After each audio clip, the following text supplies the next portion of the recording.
Hello, ka-farmers. Magbabalot po tayo ngayon ng ampalaya ko kasi bubunga na. Simula ng pagbubunga. Kaya ayan, tingnan nyo kung paano magbalot mga ka-farmers ng ampalaya.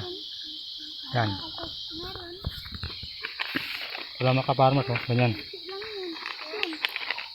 Bibilugin natin yan. Pasok natin yung bunga nyo. Nilagyan natin ng isang dahon. Step lang mga ka-farmers. Hanap tayo mga ka-farmers. Marami na kasing balutin ito. Ito meron.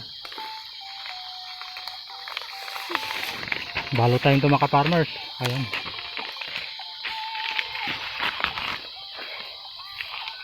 Isishoot pa natin mga ka-farmers na yung binabalot po natin yung wala ng bulaklak. Para mabubuo siya. Saka bawat linya yan mga ka-farmers. Yung balotin bawat linya. Ayan, ito pwede na yan. Medyo gumanda na ka-farmers yung ampalaya. Uy, may mga sili. Nabunuhan ko ito ng minsan na. Saka ito mga ka-farmers, tinaniman ko mga ka-farmers ng kanong. Ano yan? Yung mabaw na bulaklak.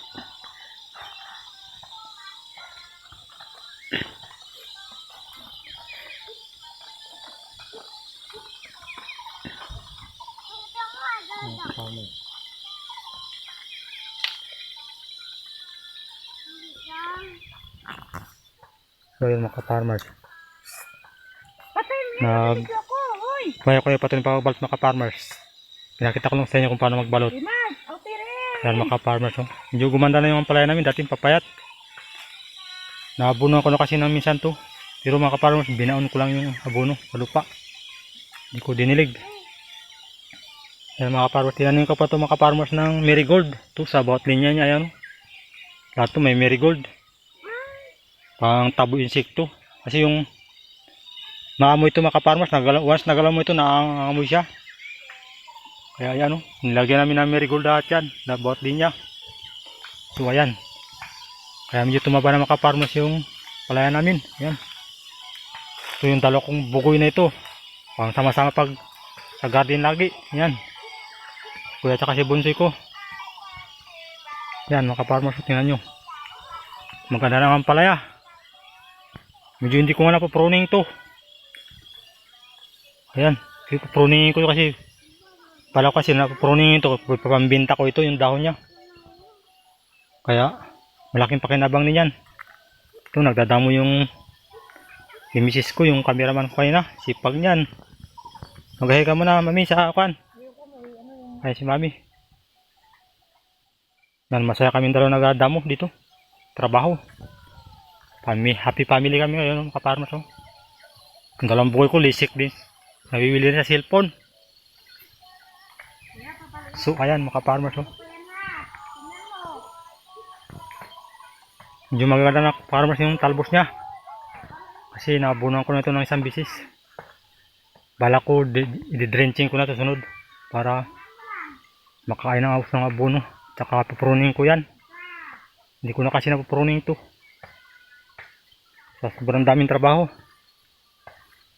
Tsaka malimit mga farmers yung ulan. Hindi na makapagtrabaho minsan. Ayan. Bali mga 300 na puno rin ito mga farmers siguro. Tanim ko na ito. Marami na mabalutin ko. Ayan. Sa susunod kong video baka napruning ko na ito. Malinis ng ilalim. Ito ka-farmers, nagdilaw na. Natusok na ng fruit fly. Kailangan matanggal ko ito at saka masunog para hindi mag-multiply yung dami ng fruit fly. Yan ka-farmers, may mga bunga na. So natusukan na nga. Kasi yung ako kasi ka-farmers na inayos yung balag ko ng sitaw. Yung natapos ko na rin. Awan na Diyos mga ka-farmers. Bago ko ito sinunod ng palaya.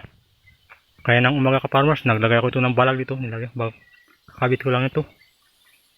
Yung lubid to. Ito. Kasi kabibili ko lang nung isang araw sa bayan.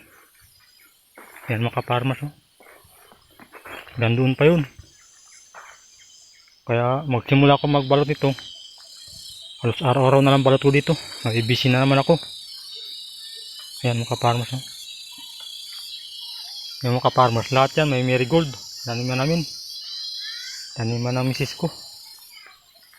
Kaya no. Yan. Maraming marigold dyan. Para at least nakatulong yan sa pantaboy ng insekto.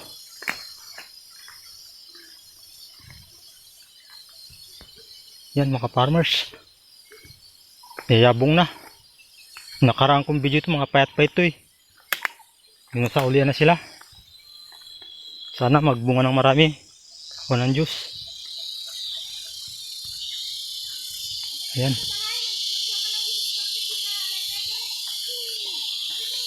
Pag sa sunod ako mag-abono ito, i-drenching ko muna. Maghahalo ko ito ng urea at saka complete 14-14. Tsaka kunting putas, pampabunga na rin. Ayan mga ka-farmers.